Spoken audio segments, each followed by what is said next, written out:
Hello हमारे YouTube family, आप लोग को हमारी तरफ से नमस्ते। और हमारे चैनल को लाइक सब्सक्राइब जरूर कर देना। कमेंट में जरूर लिखना। हम लोग बहुत अच्छा गाना लेके आए हैं। एक गाने आपको पसंद आए तो कमेंट में जरूर बताना।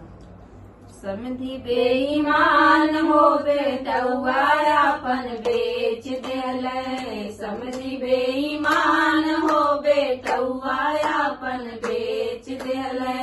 पापा से हमरे पापा से ले हमरे 10 लाख रुपया बेटौआ अपन बेच देले।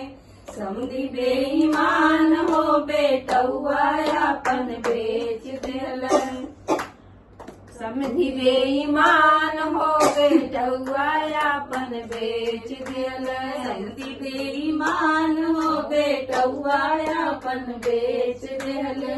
दुआरे पे करे वो तो दुआरे पे करे वो के आई के लीलाम हो बेटौआ अपन बेच देले। समधी बेईमान हो बेटौआ अपन बेच देले।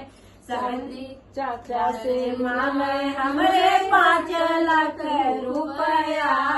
चाचा से मांगे हमरे 5 लाख रुपया।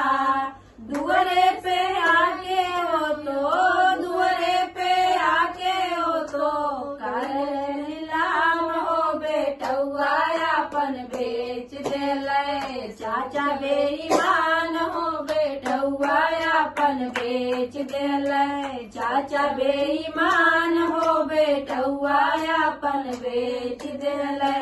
भैया बेईमान हो के भैया अपन बेच देले। भैया बेईमान हो कि भैया अपन बेच देले। भैया से मांगे हो तो भैया से मांगे हो तो 10 लाख सोना भैया अपन बेच देले।